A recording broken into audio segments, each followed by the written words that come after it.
PSL के non stop cricket action का आगाज हो गया है। इफ्तिताही मैच में कराची किंग्स ने कोयटा ग्लैडिएटर्स को 4 शाने चित कर दिया। 122 रन का हदफ 14वें ओवर में ही हासिल कर लिया। कराची किंग्स की जीत जो क्लार्क के नाम रही। 46 रन की जारहाना इनिंग्स खेली, 4 कैचेस भी पकड़े। उभरते हुए बॉलर अरशद इकबाल का कोयटा ग्लैडिएटर्स को बड़े स्कोर से रोकने में अहम किरदार रहा। 16 रन के एवज 3 विकेटें हासिल की।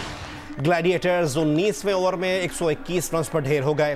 क्रिस गेल 39 रन बनाकर नुमाया रहे। पीएसएल का हर टाकरा दिलचस्प, हर मुकाबला अहम। पीएसएल की सबसे मकबूल टीम लाहौर कलंदर्स एक्शन में होगी अब से 2 घंटे बाद। पेशावर ज़ल्मी से मुकाबला होगा। फ़खर जमान, हफीज, बैन डंक और शाहीन शाह कलंदर्स के हथियार हैं।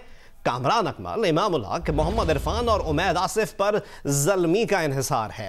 आज बीएसएल के दूसरे मुकाबले में इस्लामाबाद यूनाइटेड और मुल्तान सुल्तान आमने सामने होंगी।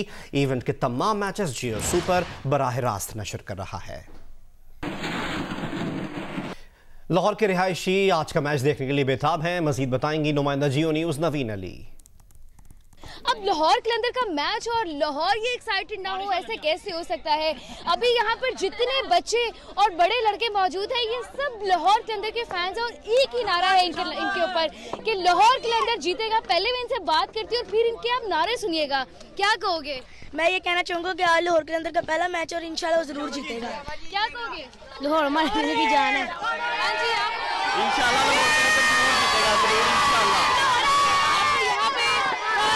बातें सुनी है। लाहौर इनके दिलों में बसता है और उनका ये कहना है कि आज लाहौर कलंदर जो है वो जरूर जीतेगा। जी, पेशावर में भी शायकीन क्रिकेट पीएसएल मैचेस के आगाज पर खुश हैं। पेशावर के ज्यादातर शायकीन पेशावर ज़ल्मी को सपोर्ट कर रहे हैं। मजीद बता रहे हैं जियो न्यूज़ के नुमाइंदे दानियाल अजीज। जी, पेशावर में भी क्रिकेट के शायकीन जो है वो पुरजोश है। आज पेशावर ज़ल्मी और लाहौर कलंदर का मैच बहुत इंटरेस्टिंग और बहुत दिलचस्प होने जा रहा है। पेशावर में भी लोग जो है अपनी अपनी टीमों को जो है वो सपोर्ट करते हैं। इस वक्त मैं मौजूद हूँ नौजवानों के साथ, उनसे मेरी बातचीत हुई तो वो ज़्यादातर लोग पेशावर में पेशावर ज़ल्मी को सपोर्ट करते हैं। पेशावर ज़ल्मी अच्छी परफॉर्मेंस करे और जीत जाए। पेशावर ज़ल्मी इंशाल्लाह जीतेगा। पेशावर ज़ल्मी जिंदाबाद। इंशाल्लाह पेशावर जीतेगा। पेशावर जीतेगा। पीएसएल मैचेस से मुतालिक आपको अपडेट करते रहेंगे। अब कुछ बात कर लेते हैं थरपारकर में होने वाले ज़िमनी इलेक्शन की। थरपारकर 1 221 में ज़िमनी इलेक्शन के दौरान केसरार सम्मो में government boys primary school polling station में अचानक आग लग गई। आग से बैलेट बॉक्सेस जल गए थे। कुछ देर पोलिंग का अमल मुतासिर भी हुआ, लेकिन दोबारा पोलिंग वहाँ पर अब शुरू हो चुकी है। इस हल्के में पोलिंग की क्या सूरत हाल है, बता रहे हैं नुमाइंदा जियो न्यूज़ अली। एक पोलिंग स्टेशन के बाहर मौजूद हैं। ख़वातीन का ये पोलिंग स्टेशन है। ख़वातीन की एक बड़ी तादाद है जो अपना हक़ रायदही इस्तेमाल करने के लिए पोलिंग स्टेशन का रुख कर रही हैं। थर के रिवायती लिबास में मलबूस हैं, चूड़ियाँ भी पहनी हुई हैं। कुछ ख़वातीन हैं जो अपने बच्चों को भी अपने हमरा लेकर आई हैं। यहाँ पर उम्र रसीदा अफराद हों, नौजवान हों, सभी अपना हक़ रायदही इस्तेमाल करने के लिए पहुँच रहे हैं। किसी पोलिंग स्टेशन के ऊपर कोई शख्स गाड़ी में आ रहा है तो कोई शख्स अपने ऊँट के हमरा यहाँ पर वोट कास्ट करने के लिए पहुँच रहे हैं। थरपारकर की जो 3 तहसीलें हैं, जिसके अंदर डाहली है, नगर पारकर है और छाछरो है, इन तीनों तहसीलों पर मुश्तमिल ये हल्का है जहाँ पर ये ज़िमनी इंतखाब के लिए पोलिंग का अमल जारी है। सुबह से शुरू होने वाली पोलिंग के बाद यहाँ पर एक नाखुशगवार वाक़या रूनुमा हुआ जो कि केसरार समूह का इलाका है। वहाँ पर गवर्नमेंट बॉयज़ प्राइमरी स्कूल के अंदर आग लगने का वाक़या पेश आया था। इस हवाले से एसएसपी थरपारकर का ये कहना है कि इब्तिदाई मालूमात के मुताबिक आग जो है वो इत्तफाकिया तौर पर लगी है। एसएसपी थरपारकर ने यह भी कहा है कि अब तक कोई गिरफ्तारी अमल में नहीं आई है। मजीद अपडेट ये है कि चीफ इलेक्शन कमिश्नर ने election commissioner Sindh, chief secretary IG और मुकामी इंतजामिया को हिदायत जारी की हैं कि NA 221 थरपारकर में ज़िमनी इंतखाब के दौरान ज़ाब्ता अखलाक की पाबंदी की जाए। किसी भी किस्म की खिलाफ वर्जी पर बिला तफरीक सख्त कार्रवाई की जाए। ज़िमनी इंतखाबात का आज़ादाना, मुनसिफाना और गैर जानिबदाराना इनकाद यकीनी बनाया जाए।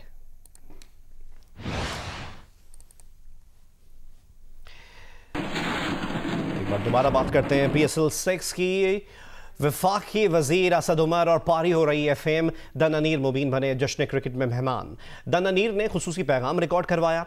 शोएब अख्तर, सिकंदर बख्त और अली मीर ने भी शो की रौनकें बढ़ाईं। प्रोग्राम हर रात 11:05 पर जियो न्यूज़ पर नशर किया जाता है।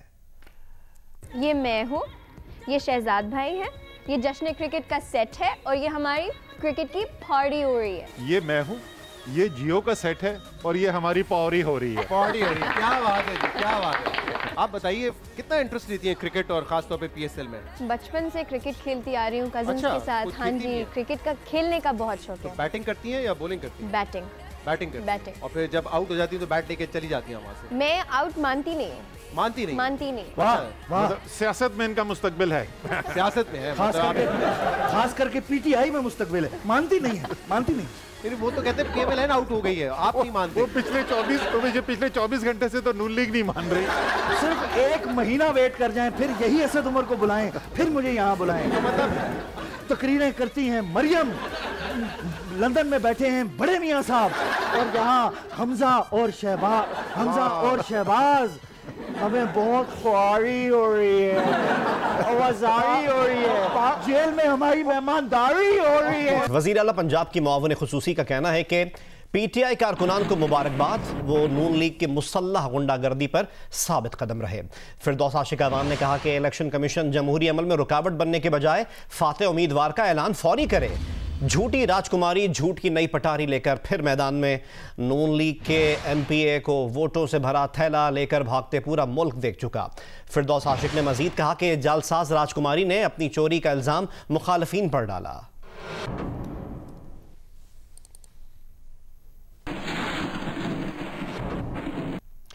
मुस्लिम लीग नून के रहनुमा सेनेटर परवेज रशीद का कहना है कि पीटीआई वाले हर चीज़ पिछली हुकूमत पर डाल देते हैं। लोगों ने तंग आकर वोट भी पिछली हुकूमत को ही डाल दिया।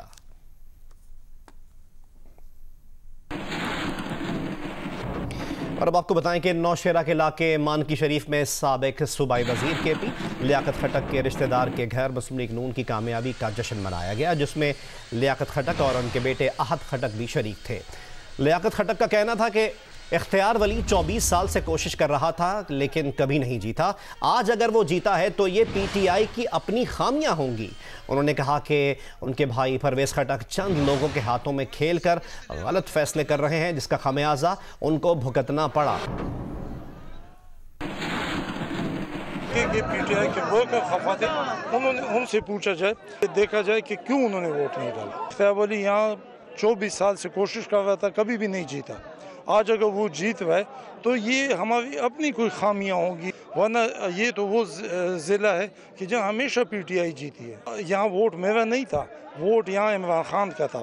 अगर वो वोटर खफा है आज तो उसके वजूहात पता करना चाहिए, बजाय ये कि ये कहे कि लियाकत ने हवा दी। मैंने हमेशा जब यहाँ इलेक्शन में हिस्सा लिए तो अपने भाई परवेज खटक के लिए किया। ये दावे से कहता हूँ कि परवेज करप्ट नहीं है, लेकिन वो चंद लोगों की हाथों में गलत फैसले कर रहे हैं, जिनका खामियाजा उनको उठाना पड़ा। वजीर दिफा परवेज खटक के भाई सूबाई वजीर लियाकत खटक से महकमा आबपाशी का कलमदान वापस ले लिया गया। मुआविन खुसूसी बराए इत्तलात कामरान मंगश का कहना है कि पार्टी डिसिप्लिन की खिलाफ वर्जी पर वजीर आला महमूद खान ने वजीर आजम इमरान खान से मुशावरत के बाद लियाकत खटक को ओहदे से फारिग कर दिया। सेवंथ स्काई एंटरटेनमेंट की पेशकश ड्रामा सीरियल मैं अगर चुप हूं की आखिरी किस्त देखिए आज शाम 7 बजे सिर्फ जियो पर। मैंने हाथी पर इल्जाम ईमान आप ही के कहने पर लगाया था। वो कैसे मुझे छोड़ सकता है? इस मासूम चेहरे से एक बार धोखा खा चुका हूं, दोबारा नहीं खाऊंगा। मैं भी अपने दिल के हाथों मजबूर हूँ। मुझे ऐसी जिंदगी ही नहीं चाहिए जिसमें आप ना हो। सयाहत के फ़रोग़ के लिए इस्लामाबाद में सफारी टूरिस्ट ट्रेन का इफ्तिताह हो गया। चेयरमैन सेनेट सादिक सिंजुरानी ने इफ्तिताह किया।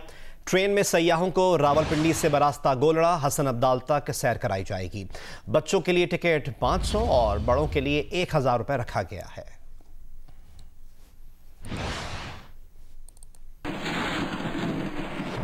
दीगर खबरें शामिल करें और आपको बताएं कि अमरीकी एयरलाइन के जहाज़ में दौरान परवाज आग भड़क उठी।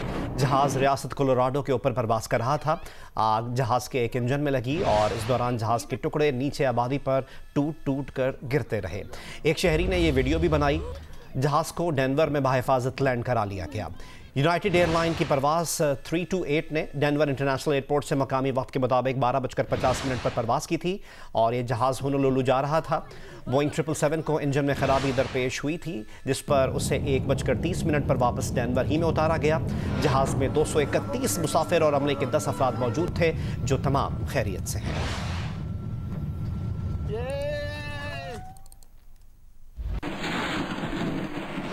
वज़ीर आज़म कल पेशावर का दौरा करेंगे और पार्टी उमूर पर मुशावरत करेंगे। ज़राए का बताना है कि PK-63 पर नाकामी की वजूहात से वज़ीर आज़म को आगाह किया जाएगा। वज़ीर आज़म सूबाई काबीना और अरकान असम्बली से मुलाकातें करेंगे। मुलाकातों में सेनेट इंतख़ाबात में उम्मीदवारों की कामयाबी के लिए बात होगी। 53% ताजरों की राय है कि कोरोना वबा के बाइस खरीदो फरोख्त में कमी हुई, जबकि 22% ने इजाफा होने का बताया। इस मुतालिक आपको गैलप सर्वे से आगाह करते हैं। कोरोना की वबा के बाइस 53% ताजिरों ने खरीदो फरोख्त में कमी का कहा है। इस बात का इंकिशाफ गैलप पाकिस्तान की बिजनेस कॉन्फिडेंस इंडेक्स की चौथी सहमाही की रिपोर्ट में हुआ, जिसमें 400 से ज्यादा कारोबारी शोबों की आरा को शामिल किया गया। सर्वे में 53% ताजिरों ने कोरोना की वबा के बाइस फरोख्त कम होने का कहा, 22% ने इजाफा होने का बताया, जबकि 25% ने कोई फर्क न पड़ने का कहा। सर्वे में फरोख्त में कमी की सबसे ज्यादा शिकायत मैन्युफैक्चरिंग से 56% ताजिरों ने की। खिदमात के शोबे से ये शरह 53% और तिजारत से 39% ने फरोख्त में कमी का कहा। गैलप पाकिस्तान के मुताबिक फरोख्त में कमी का सबसे ज्यादा सामना स्पेयर पार्ट्स और इलेक्ट्रॉनिक के शोबे से मुंसलिक ताजिरों ने किया। खरीदो फरोख्त में कमी की शरह कितनी थी, इस पर 33% कारोबारी तबके ने 41 से 60% खरीदो फरोख्त में कमी होने का कहा। 18% ने 61 से 80%, जबकि 16% ने कोरोना की वबा के दौरान 20% से भी कम खरीदो फरोख्त होने का कहा। मैन्युफैक्चरिंग का कारोबार करने वाले हर 10 में से एक ताजिर ने 80% खरीदो फरोख्त में कमी का कहा, जबकि ट्रेडिंग से मुंसलिक 43% ताजिरों ने 40 से 60% कारोबार में कमी होने का कहा। सर्वे में ये देखा गया कि 12 माह के मुकाबले में पहले से कम मुलाजमीन के काम करने का 39% कारोबारी शोबों ने बताया। 16% ने ज्यादा मुलाजमीन के काम करने का कहा, जबकि 45% ने कहा कि जितने मुलाजिम पहले काम करते थे उतने ही अब भी करते हैं। गैलप के मुताबिक पहले से कम मुलाजमीन के काम करने का कहने की शरह सबसे ज्यादा सनती मशीनों के पार्ट से मुंसलिक 50% और खाने पीने से 45% कारोबारी तबकों ने कहा। पाकिस्तान समेत दुनिया भर में मादरी ज़बान की अहमियत से आगाही का दिन मनाया जा रहा है। इस वक्त दुनिया भर में 7000 ज़बानें बोली जाती हैं। एक ज़बान एक इंसान की शनाख्त बयान करती है और स्कूलों में भी मादरी ज़बान सिखाना बहुत ज़रूरी है, जैसे कि सिंधी हो गई, इसी तरह पश्तो को, पंजाबी को, सराइकी को, बलोची को भी स्कूलों में लाजमी करना चाहिए, ताकि बच्चे अपनी मादरी ज़बान अपने अपने इलाकों में सीख सकें।